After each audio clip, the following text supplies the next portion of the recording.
Өчигдөр үзэгчтэй Монголын үндэсний олон нийтийн телевизийн цаг үе үзэл олон төвийн шинэ дугаар эхэлж байна. Өнөөдөр миний зочноор Улсын хурлын гишүүн байгаль орчин аялал жуулчлалын сайд Н.Цэрэнбат төрөлцсөн ирсэн байна. Танд өчигдөр. За 20 төгрөг.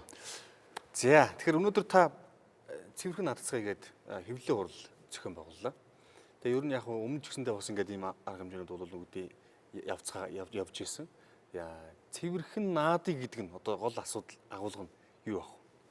За байгаль орчны салбарт байгаа одоо хүндрэл нь хоёр хэсэгтэй. Нэгдүгээрт одоо өмнө нь бий болсон одоо байгаль орчны одоо бүх төрлийн бохирдлууд байна. За хоёрдугаар хэсэг нь бол ирээдүйд бий болох бохирдол гэсэн ийм хоёр юм байна. За сайдын ажил авснаас хойш бид хандлага өөрчлөлт гэдэг багц ажлуудыг хийж байгаа. Энэ бол гол нь ирээдүйд одоо байгаль орчны салбарт одоо бохирдол бага бий болох зорилготой хийж байгаа. Одоо гээд бид нар бол одоо цэвэрхэн шинэлцгээгээ цагаан сарын үеэр хийдэг. Одоо наадмын үед цэвэрхэн наадцгаа гэдэг. Яг одоо гэр монголчуудын одоо өв соёл зан заншлын үед бид нар одоо наадам цагаан сараар одоо илүү өргөн дэлгэр уулздаг, учирдаг одоо найр наадам хийдэг. Энэ хугацаанд бид нар бас сүүлийн үед одоо бидний дагаж явдаг энэ хог гэдэг юм илүү их бий болгоод байгаа маа. Тэгээд илүү сайхан наадах орчин хог хайснараа тэр орчноо муухай болгож тэрэндээ бүгд бухимдаж байгаа энэ асуудлыг багасгах гэдэг зорилготойгоор ингээд хоёр дахь жилдээ цэвэрхэн наацгаая гэж энийг одоо ингээд Монгол орондоо зарлж байна. Ингэснээрээ бид өнөөдрийн байгалийн сайхныг үзэхээр ирсэн гадны жуулчд эх орныхоо байгалийн сайхныг үзэхээр аялж байгаа дотоодын жуулчдад болон нутгийн иргэдүүд бид сэтгэл хангалуун одоо наадахын тулд цэвэрхэн байх хэрэгтэй байна. Энэ уриалгаа одоо гаргаад ингээд хоёр дахь жилийнхээ арга хэмжээг одоо өнөөдрөөс эхлээд зарлж байна.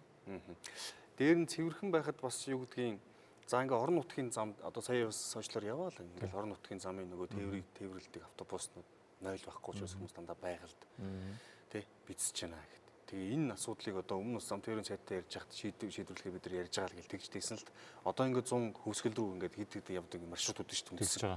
Энэ дунд нөгөө амрах цэг тэгээ нөгөө нэг үдэлдэг хог хайдаг тэм цэгүүд байхгүйгээс бас зарим юмуд тийм хүндрэлүүд байгаа. Бидний одоо амьдарч байгаа нөхцөл бол асар хурдтай өөрчлөгдөж байна. Тэрнийг дагаад одоо энэ аялал жуулчлалын салбарт хийгдэх хөрөнгө оруулалт манд удаашралтай байгаа. Сүүлийн 20 гаруй жил Монгол Улсын засгийн газраас болон төрөөс аялал жуулчлалын салбарт мэдэгдэхүйц хэмжээний хөрөнгө оруулалтыг хийж байгаагүй. Тэгээд одоо Монгол Улсын засгийн газар 2019 онд аялал жуулчлалын салбарт хийгдэх хөрөнгө оруулалтаа бид нар 5.7 тэрбум төгрөгөөр нэмэгдүүлсэн өмнөх жилүүдээс. За энэний хүрээнд бид нар олон ажлуудыг хийж байгаагийн нэг нь одоо өөрийн жишээлбэл аялал жуулчлалын маршрутын дагуух одоо төр буудлах цэгүүд, ариун цэврийн байгууламж, одоо кофе шоп, цайны газар гэдэг байдлууд дээр одоо ингээд 2-3 төсөл хийгдэж явж байгаа. За энэ яагаад хоцрогдолтой байгаа вэ гэхээр Монголын аялал жуулчлал маань зөвхөн дулааны өдрлийн аялал жуулчлал болчоод тасралтгүй орлого байхгүйгээс хойш тэр дэд утцын муу хөгжсөн газар хувийн хвшлүүд хөрөнгө оруулалт хийгээд орлого олоход хүндрэлтэй байгаа. Гэсэн идэж харьцангуй одоо хувийн хвшлийн аж ахуйн нэгжүүд маань 1-2 ч гэсэн бүтээн байгуулалтыг эхлүүлж байгаа. Цаашид одоо Монгол Улсын засгийн газар аялал жуулчлалын бодлогыг засгийн газараар баталгахдахаар одоо явж байна. Энэ батлагдсны дараа бид аялал жуулчлалын маршрутын дагуу байгаа газрыг улсын тусгай хэрэгцээнд авдаг болно. Ингээд тухайн аж ахуй эрхэлж байгаа одоо аж ахуй нэгжид урт хугацааны тогтвортой орлогын баталгааг бий болгож ш тэр хүмүүс тэр дэд утцын хөгжил сул байгаа хэсэгт хөрөнгө оруулах боломж бий болгоно гэж үзэж байгаа. Тэгэхгүй бол одоо бид нар 300-400 саяар хөрөнгө оруулалт хийгээд тэр хөрөнгө оруулалтаа нөхөж чадахгүй байж итэл зэрэгцээд өөр стандартын одоо буруу одоо муу стандарттай үйлчлэгээнүүдийг бий болгоод тэгээд анх хөрөнгө оруулалт хийсэн хин хохироод байгаа гэдэг асуудлыг таслан зогсоох байгаа учраас энэ бодлого дээр ингэж тусгаж явж байгаа. Энэ жил ер нь хэдчнээ зөөлж байгаа гэж байгаа. Манайх чинь сая жуулчин гэдэг нэг зорилт тавьчихж яваад байгаа. 2000 одоо Монгол Улсын хурлаас баталсан одоо үе шаттай төлөвлөгөөнд бол эхний ээлжинд бид нарт одоо 2020 он гэхэд сая жуулчин авъя. Энэ төлөө бодлого одоо үйл ажиллагаагаа уялдуулна гэж одоо батлаад олон жил болж байгаа хэдий ч энэ салбарт хөрөнгө оруулалт яг үндэ хувийн хвшлийн нуурын дээр тогтож ирсэн. Энийг өөрчлөхийн тулд одоо түрүү хэлсэн одоо энэ жилийнхээ аялал жуулчлалынхаа төсвийг бас тодорхой хэмжээгээр нэмэгдүүлж чадсан. Эх ондоо ч энэ тоогоо нэмэгдүүлнэ гэж зорж байгаа.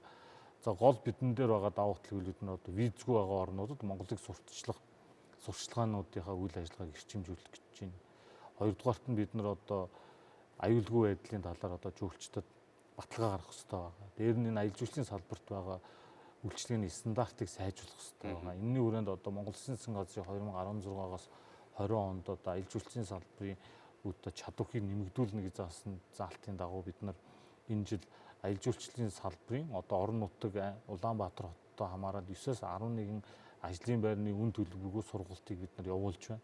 Одоогийн мэдлэг 10,000 гаруй хүмүүс энд хамрагдсан байна. Тэгээд цаашдаа энэ тог нэмэн 2020 онд бас энэ аялал жуулчлалын салбарын стандартыг сайжруулах сургалтыг орон дээр хийх юм а. Ингэснээр орон нутагт ажлын байр бий болох, орон нутагт одоо энэ аялал жуулчлалын салбараар мэдлэгтэй болсон мэрэгсэн хүмүүсээр аялал жуулчлалын компаниуд чадвараа нэмэгдүүлэх боломжийг нь одоо төрөлсөг олгож байгаа.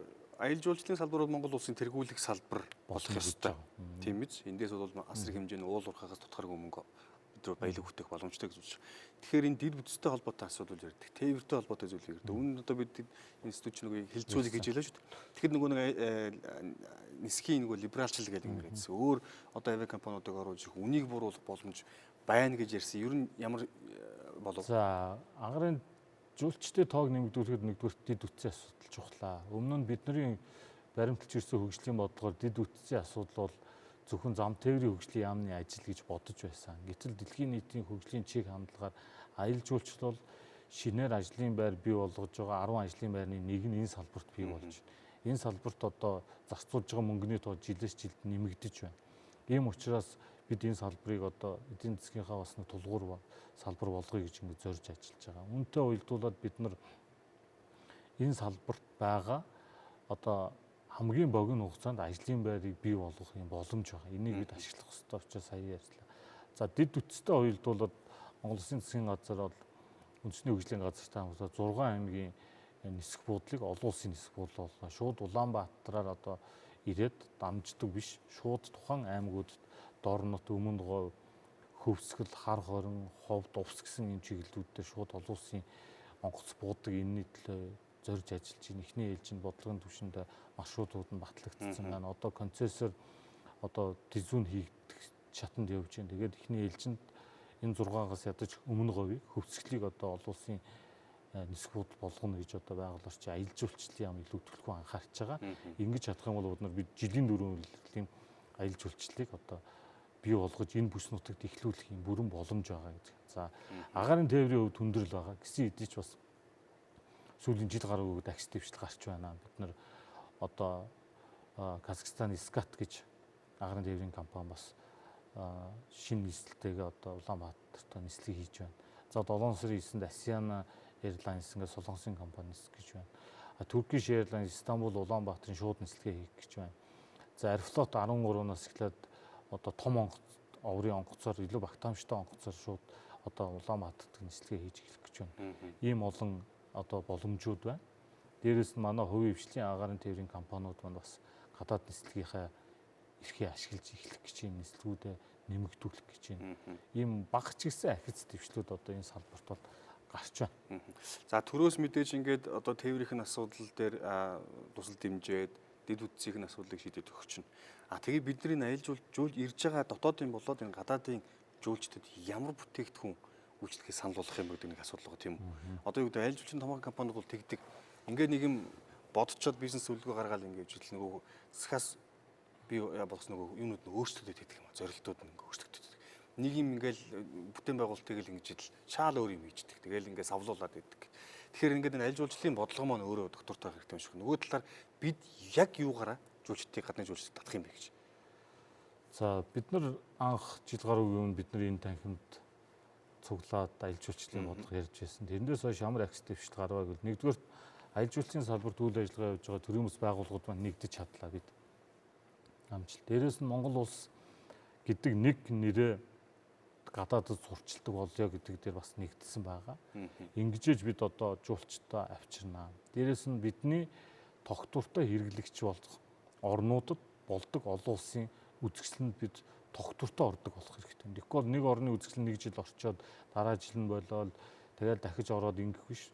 Бид байнгын тасралтгүй үйл ажиллагааны эрчмээрээ одоо энэ бүс нутагт хамгийн сонирхол татгууц орон болох ёстой гэсэн энэ бодлого дээр хувийн хвшил төр маань одоогор нэгдэжээ.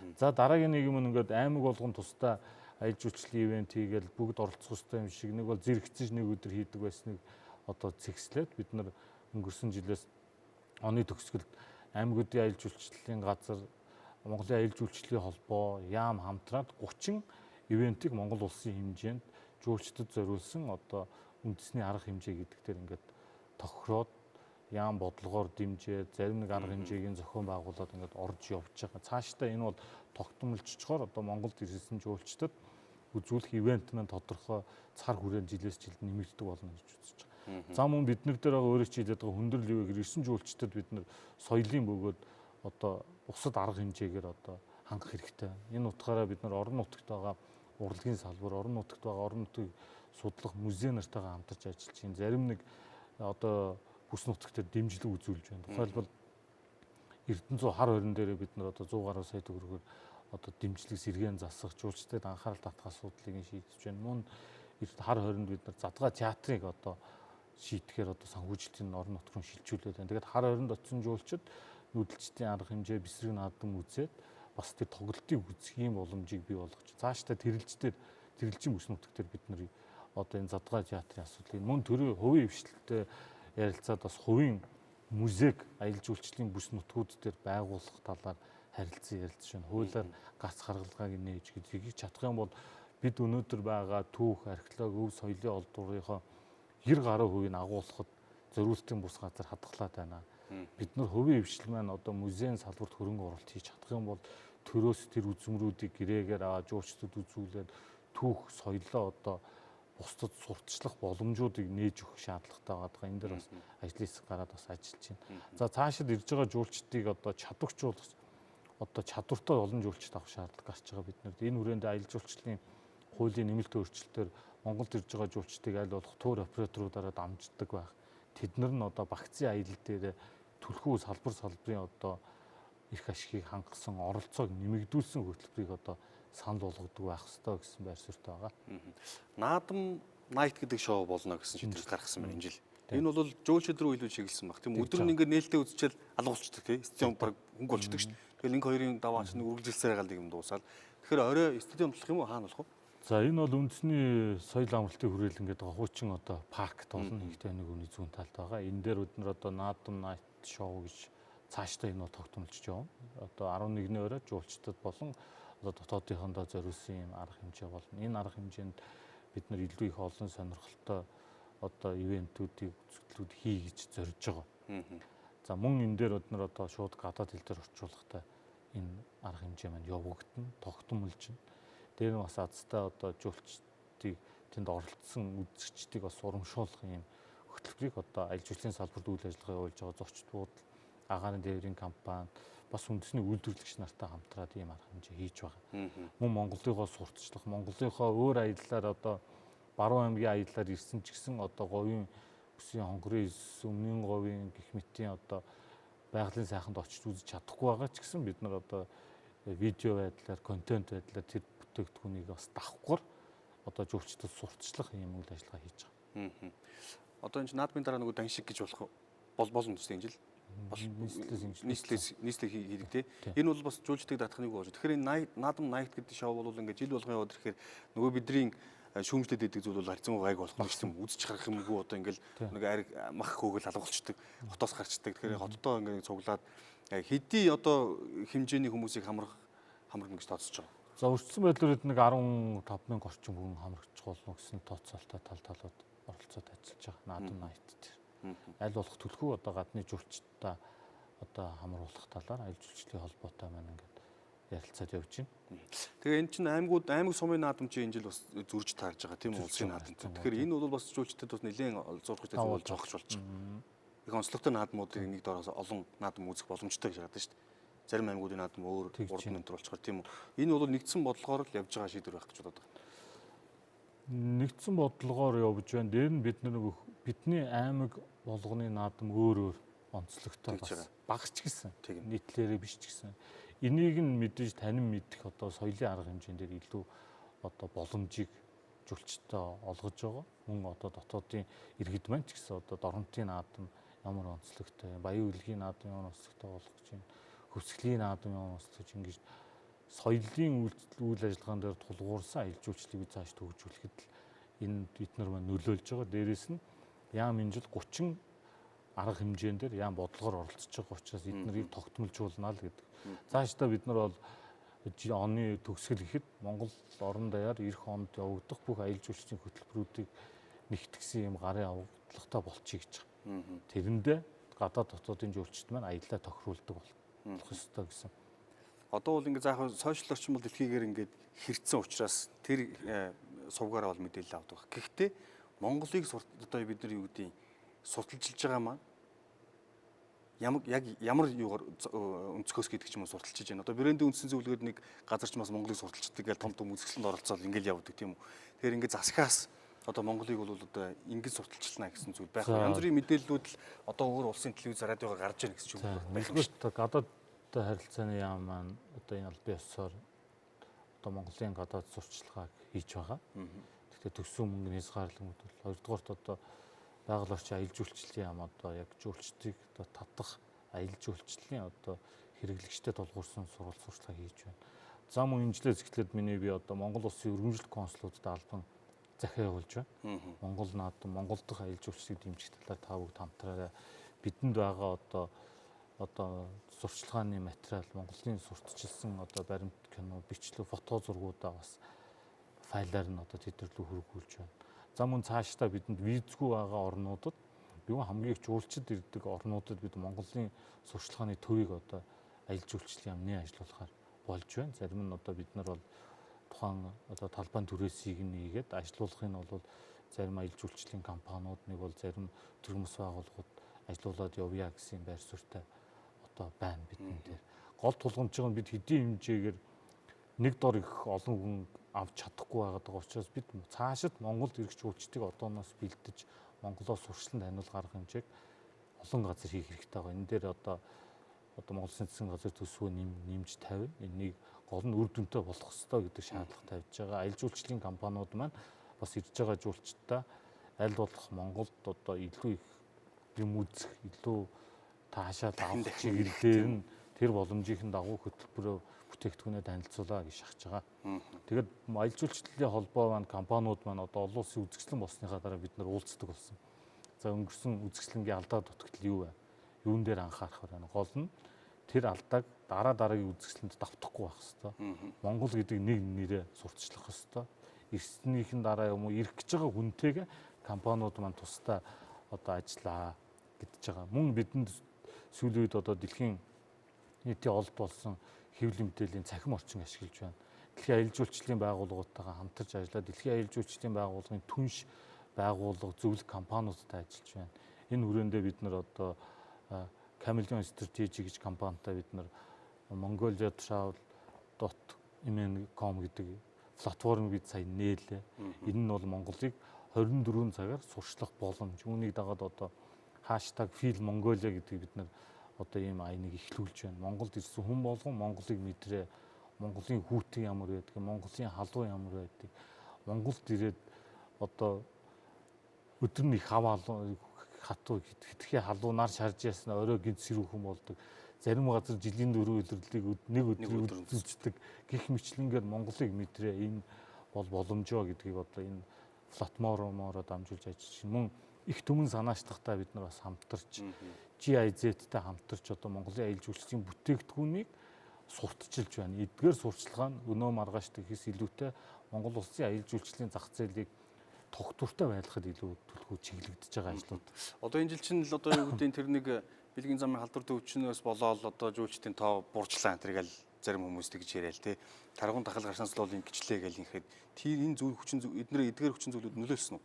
Үнэхээр за одоо бид нар тэр нь аялал жуулчлалын салбарт энэ сайн мэдээ, мууч мэдээ бидэнд тусалдаг гэж байгаа. Нэгдүгээрт одоо сайн мэдээнүүд явахдаг хүмүүний сонирхол татна. Муу мэдээ дандаа сөрөг байдаг. Гэсэн хэдий ч бас зарим аялал жуулчлалын компаниуд маань одоо зарим нэг захиалгаа цуслагдсан хэдий ч бас сурчлагаагаа явуулж байгаа. Дээр нь зөвхөн ирж байгаа бидний тоо хязгаарлагдвал бас биш гэдгийг ойлгох хэрэгтэй. Өнөөдөр 2019 оны 1 сарын байдлаар Монголд энэ 19 оны аяллаа одоо зохион байгуулалтнаас хандсан хандлтын тоо жишээ нь 29 сая хүн байна. 29 сая хүн Монголд аяллаа гэдэг байдлаар хандлт хийгдсэн юмнууд байна. Дээр нь бид нар дээр хамгийн ойр байгаа одоо бүгд Хятад улс байна, Солонгос улс байна, Орчин холбооны улс байна, Япон улс байна. Гонконг бол тусгайлан бас Монгол руу аялыг гэсэн. Дээр Сингапурууд байна, визгүй мөртөө төлөвлөгийн чадвартай. Ийм орнууд руу чиглэсэн сурталчилгаагаа Монгол улсын засгийн газар цааш илүү төлхөө хийнэ. Энэ хүрээндээ бид нар бас зарим нэг өөрчлөлтүүдийг одоо авчирна гэж үзэж байгаа. Тэр нь дөрөв нь жуулчдын аюулгүй байдал гэж байна. Бид нарт одоо эмнэлгийн яаралтай тусламж авах дээр нь бид баталгаа гаргах хэрэгтэй. Автоврын одоо зам тээврийн ослоос сэргийлэлтэн дээр нь бид нар баталгаа гаргах хэрэгтэй. Гуравдугаарт нь одоо бид нар түрүү хэлсэн үйлчлэгээний стандартаа эрс сайжруулж чадах юм бол бид нар бол бидний яриад байгаа тоо бол нэг тийм хүнд тоо бас биш. Гэхдээ энд хөрөнгө оруулалт хийж ээж энэний ялангуяа дэд үтсийн хөрөнгө оруулалтууд маань ихээхэн хэмжээний хөрөнгө санхүү шаарддаг. Дээрээс нь цаг хугацаа шаарддаг. Бид нар нэг зуныг алдахад бидний бүтээн байгуулалт нэг жилээр хоцордог.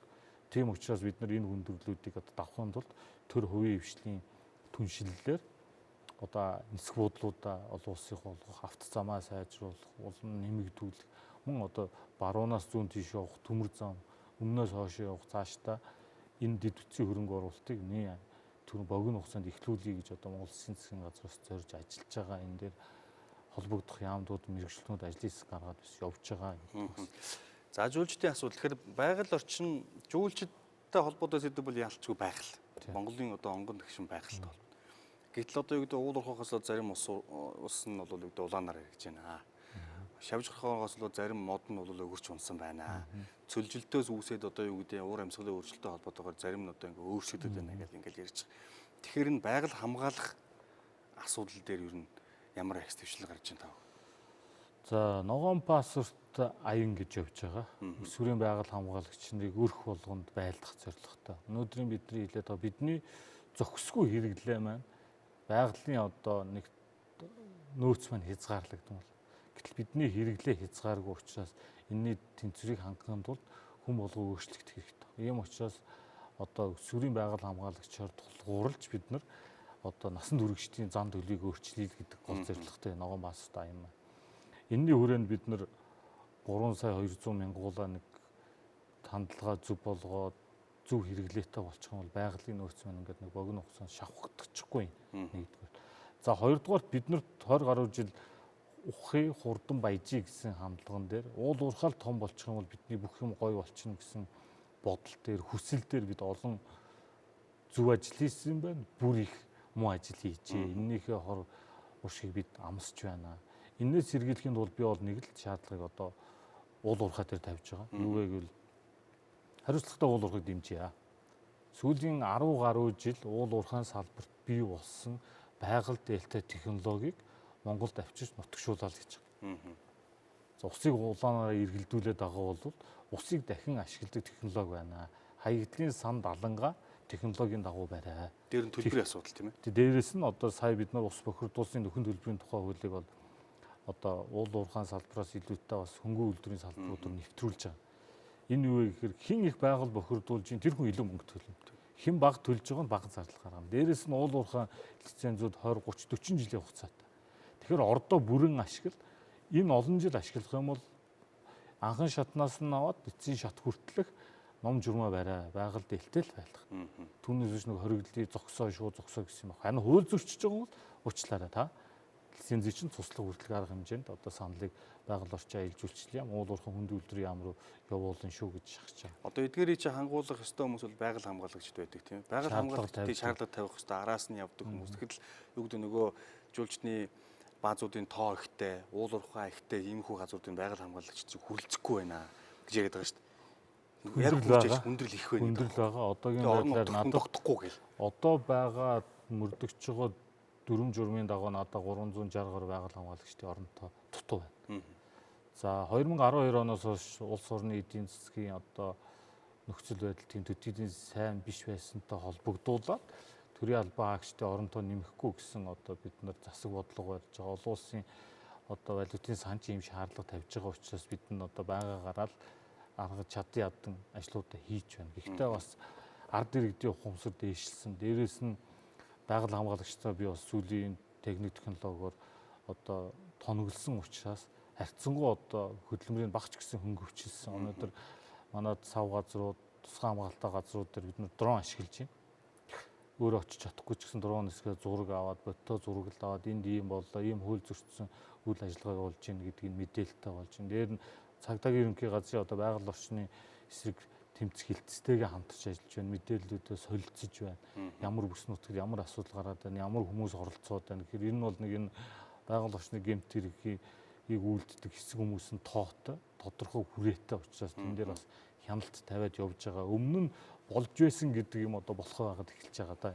Манай салбар тавьж байгаа шаардлага. Цаашдаа бид нар ард иргэд маань одоо хууль зөрчishээр байгаль хамгаалагчдыг одоо дарамтлах, шахах асуудал гаргадаг. Тийм учраас бид одоо камержуулах гэж юм одоо ингээд ард иргэд шаардлага тавих үед аль биесээр камерын бичлэгтэй болдог цагтаа шиг юм бол. Дээр нь бид нар одоо энэ дрон ашиглангууд бодиттой байдал болно. Машин техникээр очиж чадахгүй ч гэсэн техник хэрэгслээ уулын мохорт нуудаг байсан бол бид нар агараас зураг аваад одоо тэрийг илрүүлдэг ийм төвчний акц бид нар гарч байна. Дээр нь бас хэлэхэд ард иргэд маань бас харьцангуй шаардлагыг биелүүлдэг болсон. Илүү зохистой аялдаг болж эхэлж байна. Дээр нь уул уурхайтай холбогдуулаад ярахад бид нар зөв мэдээллийг зөв мэргэжлийн үсээс л сонсох хэрэгтэй. Бидэнд алдаа байна уу? Байна. Өөрчлөлт аажмаар хийгдэж байгаа нь гэхдээ ахиц гарч байгаа. Уул уурхайн компаниуд дунд за энд тавьж байгаа шаардлага хүлээн зөвшөөрч гинөө. Бидэнд хугацаа өгөөч гэдэг одоо үйл ажиллагаагаа шинэ технологиор шилжүүлэх гэж байгаа компаниуд байна. Зарим нь дэрнээс зүхтаад хувь эзэмшигч нь солигдоод өмнөх болж исэн аргаараа хийгээд бас хориг саад тавиад үйл ажиллагаа нь хаагдаад зогсцсон байгаа аж ахуй нэгжүүд ч байна. Бас за бэлчээрийн даатц бол угаасаа хүндрэлтэй байгаа. Бид нар өнөөдөр хонь толгой шилжүүлснээр 130 гаруй сая толгой малтаг болж байгаа төлөө аваад. Гэтэл бидний одоо зохистой байх хэвээр хэмжээ байна. 48 орчим сая хонь толгой шилжүүлсэн тоотой байгаа. Гэтэл бидний энэ хэрэглээ энэтэй холбогдоод засгийн газраас малажхан гаралтай бүтээгдэхүүний эдийн төв хийдэг боловсруулах үйлдвэрүүдийг барь энэ төслүүдийг эхлүүлэх явж байгаа учраас бас энэ бэлчээрийн одоо хомсдолтой сүйдэлтэй зөвлөлтийг эрхчлүүдэд бууруулж байгаа гэж бодож байна. За мөн бид нар гадаргын усаа ашиглахыг төрөө явж байна. Тэгээд бүх олон гадаргын ус ашиглах төслүүдэд нэгтгээд хөхмөр гэдэг нэрэнд ор нэгтгээд аль их санхүүжилт босно, аль нь богино хугацаанд хэрэгжих боломжтой байна. Тэр төслөө явуулъя. Тэгэхгүй бол нэг төслийг л тасралтгүй явуулна гэхээр одоо гадаа дотоод нөхцөл байдал дээрээс нь мэрэгжлийн одоо техникийн зайлшгүй цаг хугацаанд ажил амжихгүй болоод мөнгө төгжигдгээ болоод шилжүүлээд явъя гэж байна. Орхон голоос одоо өнг голыг тижээгээд өнгө нь балгасын улаануураа тижээх гэдэг ийм төслүүд яваад үндсэн газар зураг авалт хийж байна. Улц гол дээр бас урсцын тохируулга хийж байна. Гэх мэтлийн ийм олон ажлууд явж байна. Дээр нь Монгол Улсын засгийн газраас 2020 оны 1 сараас эхлээд усны агентлаг байгуулж байгаа. Одоо их хурлаар батлагч нь ингэчих юм бол усны салбарын бодлого бас нэг мэрэгжлийн хүмүүсийн гарт ирэх юм. Усан сан гэснээс юу гэдэг нөгөө хиймэл цөөрөн байгуулах гэдэг бас бол энэ Монгол улс ингээд дандаа гадагшаа урсгалт их оронч бас голууд байгаа шүү дээ. Тэгээ энэ голын одоо тэгээ дээр нь энэ уур бороо элбэгтэй үеийн үерийн урсыг нэг тогтоогоод тэгэх юм бол хиймэл нурууд ч гэсэн одоо хотын ойролцоо ч гэсэн хиймэл нуур хийх юм бол уур амьсгалын зөвлөр гэж яриад байгаа шүү дээ. Тэр явчин цөлжилт ингээ багасна. Тэгээд ийм цөөрмүүдийг ер нь хийя гэдэг их олон жил ярьсан юм ер нь.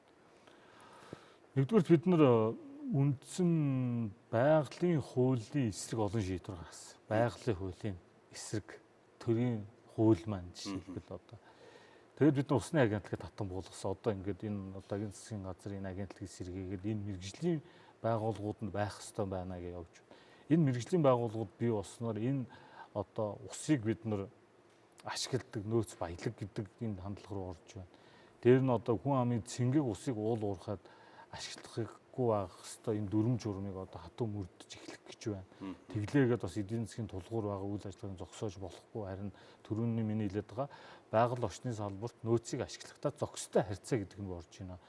Нэг бол тасан өндөр төлбөр тогтоо зогсоох, нэг бол огт явуулахгүйг зогсоох биш, зохистой харьцаанд нь орё. Дээр нь энийг нөхөн дахин ашиглах боломжийг нь одоо хүмүүст олгох энэ сургалт мэдээллийн ажлууд хийж байна. За усны агентлаг байгуулснаар энэ салбарт суурь судалгааны ажлууд маш сэргэнэ. Тэгээд суурь судалгаан дээрээ тулгуурлаад одоо сая хэлээд байгаа хөв цөөрөн байгуулах техник эдийн засгийн үндслүүд дээр бид мөнгө зарах хэрэгтэй байна. Тэгэхгүй бол бид олон жил ярьсан.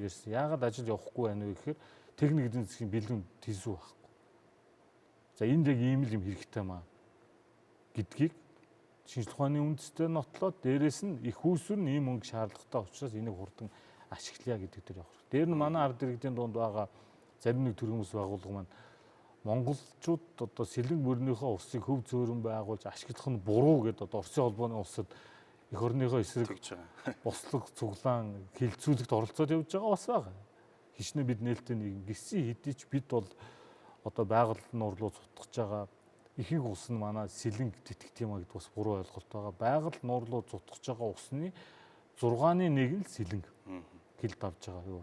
Энэний би бол нэг 3-5% бид нар 4 жил ашиглахад Монгол улсын говийн бүсд шаардлагатай байгаа бусад газарт байгаа шаардлагатай усны хэрэгцээ хангаж дахиж бид нар хэрэглэх шаардлага шингээж чадах чинь хэрэглэн говьгууд төслөвжсэн зогсоогоод бас. За их усүрийн сая хэлсэн нөгөө санхүүжилтэнд тавигдахгүй байгаа учраас нөгөө техник эдийн засгийн үндэслэлүүд нь гүйцэхгүй байна. Дээр нь байгаль орчны одоо бүс нутгийн нөлөөлөх байдлын үнэлгээ гэдэг гарах ёстой зардуудыг одоо эдийн засгийн хямралтай гэдэг үднээс танаад байснаас болоод ажлууд маань дутуу эхэлсэн гүйцэж чаддгүй орхиж болдгоо гэсэн юм. Энийг л зэгслэе гэж байна агентлаг маань ажиллана да. Сайд энэ байгаль орчин салбарчин байгаль орчин нэрвэлсэн үнэлгээ гэдэг бас чухал зүйл байна тийм үү?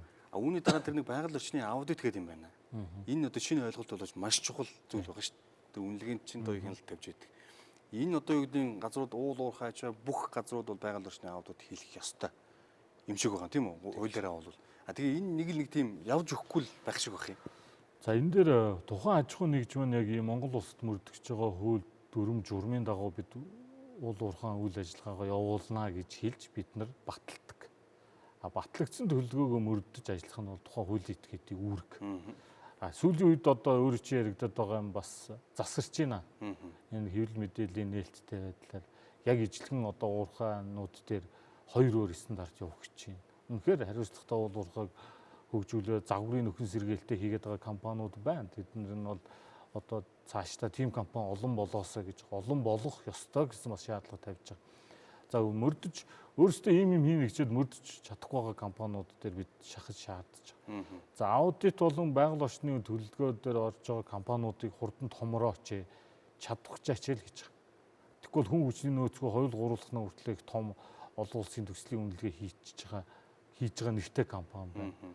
А гэтэл олон жилийн туршлагатай компаниуд маань одоо санхүүгийнхаа нөхцөл бодлоод өргөжих боломж болохгүй. Тийм учраас би бол ажил авснаас хойш байгаль орчны яамнаас олгогдох тусгай зөвшөөрлөлтөд хязгаарлалт тавьж байгаа. А энийг нэг талдаа хүмүүс хүн суртал гэж ойлгоод байгаа. Гэтэл бид олон компанид өгчээснээс одоо бүр яддаг ч копи пест хуулаад бичил компанийн нэрийн газрын нэрийн сольдог төлөвлөгөө тайлан гаргадаг болохгүй. Чадвартай эргээд тухайн үнэлсэн шинжээч хариуцлага үрдгийн тогтолцоор очно. Цаашдаа байгаль орчны аудитыг бид нар шин төвшөнд гарганаа.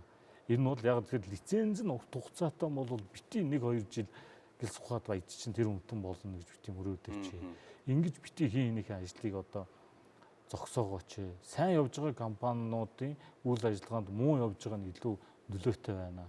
Бүх компани бас муу биш. Бүх компани бас хууль зөрчил үйл ажиллагаа явуулахгүй байгаа учраас зөв юмын дэмжиж хурдан томруулъя гэж. Уул уурхайн компаниудад ч гэсэн хурдан томор гэж. Яг гэвэл байгаль орчны ээлтэй технологи бол харьцангуй үн өртөх нь бууж байна. Боломж нь сайжирч байна. Энийг л ашигла гэж байгаа. Одоо ингээд хойд хөрш рүү гараад явхад хэдийгээр хой нөөц ихтэй ч гэсэн ойжуулах ажил нь тасралтгүй явах. Замын хажуугаар тариалангийнхаа талбайг хамгаалаад хүртэл манайх бол гашаа хадгаж байгаа бол тэнд мод тарьж явах жишээтэй. Одоо ингээд Монгол орнороо явахаар ингээд зарим газрын бол ингээд өдөрхөнд идэгдээд ингээд саарл болоод бүр ташраараа унтсан бүр уул хүртэл байж байдаг. Энэ ой цэвэрлэгээ, ойжуулах ажил ер нь ямар явж байгаа чатантай явдаг юм бэ? За бид нар бас нэг мэрэгжлийн байгалийн эсрэг хууль хийсний нэг нь ой агентлагаа татан болгосон асуудал. Ой дээр хамгийн хоёр чухал юм татан болсон. Ерөөсөө л их усүр. Ер нь одоо цэнгэг усны бөгөөд агарын одоо цэвэр ах их усэрч ерөөсөө ус ой. А гэтэл өмнө нь одоо хүмүүс бидний нөхцөл байдлыг үүж өгсөн ус чандмын эрдэнэ гэсэн мэт одоо ой байж ус байна гэдэг рүү очиж байгаа. Тэгээ байгаль орчин аялал жуулчлалын яамс бид бас ойн цэвэрлэгийг тодорхой төвшөнд хийж байгаа. Чаддаа одоо байгаа төсвийнхөө хүрээнд тайлбарлах гэж. Дээр нь сүүлийн үед бас орон нутгууд маань ойжуулалтын чиглэл дээр одоо хөтөлбөрүүд санаачлаад мод үржүүлгийн газрууд бас олон бий болгож байна. Энэ хүрээндээ бид нар бол ногоон басвар ногоон төгөл гэж эзэнтэй газар мод тарьж байгаа энэ жил байгаль орчин аялал жуулчлал. Өмнө нь одоо эзэнгүү одоо хөдөө хээр мод тариад хашаалаад орхичдаг. Хашааг нь амтаа очиж нураагаад модын хуглаас үүдгээ. Тэгээ нөгөө олон сайд төгрөгөөр тарьсан мод хайчгүй бие биенээсээ 90 сурвалжлаад байхгүй. Өнөөдөр бид нар хотын ойжуулалтаар илүү төв сүрэн газрын ойжуулалтаар анхаарч байна. Тэгээ ногоон баасууд ногоон төгөлгийн хүрээнд бид нар одоо 8 аймаг нэг дүүрэг дээр бид нар энэ хавар хийж дуусглаа. Одоо цаашдаа оны төгсөлт бид нар одоо 21 газар ногоон баасууд ногоон төгөлөө хийн. Энэ төгөл маань хашаатай, амрах сарвчтай, дээр нь усан сантай, услах одоо системийн тухайн нөхцөлтөнд тааруулснаар хийж өгч байгаагаараа онцлог болж байгаа. Тэгээд дээр нь тэр одоо ногоон төгөлд байгаа мод маань дандаа мод үржүүлгийн талбайгаас бортогтоо суулгацаар бид ойжуулж байгаа учраас ургах чадвар бид нар 95-аас дээш хувьтай гэж үзэж байгаа. Ингэснээр бид бий болгоно. За хортон шавьчтай холбоотой асуудал дээр ерөнхийдөө хүч тулгамдж байгаа. Гэхдээ бид нар одоо улс орны эдийн засгийн төсөв хүндрэлтэй гэдэг үгснээс танагдсан хэдий ч нутгийн өөрөө төсний ирэхэд байдаг байгалийн нөөц ашиглалтнаас орж байгаа төлбөрийг тэр зориултын дагуу ашиглаад өгөөч л гэж байгаа. Аймгийн иргэдийн хурал, нийслэлийн иргэдийн хурал зарцуулах ёстой мөнгө хуулийн дагуу зарцуулаад өгчөөч байгаль хамгаалалт. Тэгэх юм бол энэ хүндрэлийг багч гэсэн давчих гээд байна гэж. Дээр нь цаашдаа агентлагтай болох ёстой. Тэгэхээр ойн салбарынхны мэрэгжлийн хүний үгээр мэрэгжлийн зааварчилгаагаар мод тарьдаг болно. Ингэжээж илүү ногоон орчныг бие биедээ одоо бүтээнэл гэж зорж ажилласан. Сая тэр хангаан бүсийн хог хаягдлын менежмент ногоон байгууламжтай холбоотой жуулган дээр би бас очсон л доо Эрдэнэтэд. Тэн дээр бол маш чухал юмнууд ирж байгаа. Яаж ногоон байгууламжаа нэмэгдүүлж байна? Ялангуяа энэ хог хаягдал гэж чимийг одоо булшлах, дахин боловсруулах дээр бол бас нэлээд ажил хийж байгаа юм гэж харагдсан. Тэгэхээр энэ одоо та бүд бага хугацаа үлдсэн боловч ер нь энэ аюултай хог хаягдал ялангуяа энэ батарей бид нар нэг хибрид машин бензин багаддаг гэсэн боловч маш их батарей Монголд. Энийг устгах үйлдвэр тухайн асуудал яригдаад байгаа шүү дээ. Энэ дээр ер нь ямар хог хаягдал дээр өднөртөр байгаа хүндрэлүүд байгаа. Дээрээс нь одоо бүгд найрамд хятад улс газар нутаг дээгүүрээ хог хаягдал дамжин өнгөрөх болон тээвэрлэхийг хориглосон. Тэнгүүд энэ бүх хог хаягдал бид өөрсдөө боловсруулах хэрэгтэй. За энэтэй холбогдуулаад өнөөдөр өөрөө чи хэлээд байгаа батарейн дээр бид ногоон паспорт аяны хүрээнд ядаж гэрийн ахуй хэрэглээний хургуул зайнуудыг сургууль дээр нь цуглуулад цэнгийн өгсний нөөц байгаль хамгаалах төв маань ингээд тусгай аргаар одоо хадгалах, булчлах юм руу цуглуулж ийнэ. За батарейтай холбоотойгоор бас JICA-гийнхантайгаа уулзч хэлсэн. Одоо бидэнд ийм хүндрэл байна. Ийм учраас одоо хибрид машинтай холбоотой батарейг дахин боловсруулах дээр одоо JICA төсөл хэрэгжүүлээч. Энэ бол бас энгийн одоо технологи биш. Батарейг дахин боловсруулах, англи ялах. Тийм учраас та нар орчин үеийнхаа технологиг Монголд нэвтрүүлээч. Бид нар бас танаа улсаас бас тодорхой хэмжээний их машиныг авч байна. Энэ дээр ингээд саналаа JICA тавьсан байгаа. JICA бүс нутгийн хөгжлийн судалгааныхаа хүрээнд бас энэ дээр бас бидэнтэй хамтарч ажиллах байхаа гэж одоо бодож байна. За мөн хог хаягдaltaй холбоотой бид нар өнөөдөр 3.2 сая хүн мөртлөө зөвхөн өнгөрсөн жилийн одоо архины шил, ундааны шилний тоогоороо бид нар 87.8 сая ширхэг шил импортоор оруулж ирсэн. Цаашд бид дахин ашиглах боломжтой бүтээгдэхүүнийг дахин ашигладаг байхын тулд эдийн засгийн аргаар эко төлбөрийг бий болгох гэж одоо хууль санаачлаа хилцүүлэг хийгээд явж байна. Шилээ дахин ашиглаа. Тэгвэл та татваргүй импортоор шинэ шил аваад шууд ашиглаад хог болгож хаядах юм бол төлбөртэй. Тэр төлбөрөөс олсон орлогыг нь хог хаягдлыг дахин боловсруулдаг үйлдвэрүүдэд нь татаас өгнө гэсэн хуулийн залт явж байгаа учраас цаашд хог хаягдлын салбарт ахиц гарчих баг. За цэвэрхэн наацгай аян одоо ингээд наадмын дараа дуусахаар бид хоггүй цэвэрхэн Монгол гэж аяныг Монгол орон дээр жил явуулнаа. Ингэжээж бид байгальд өөрсдийн гараар бий болгосон өмнөх хур хогноосоо салцгаая. Тэгээд цаашдаа хог хаягдлыг зөв зохистой цуглуулдаг, боловсруулдаг үйлдвэрүүдэд дэмжиж ажиллана гэж одоо зорж байгаа. За бидний урилгыг хүлээн авч хүрэлцэн ирсэн танд баярлалаа. За баярлалаа. Үзэгч та бүхэнд баярлалаа. Цэвэрхэн наадцгаая гэж уриалъя. Үзэгч та бүхэнд баярлалаа.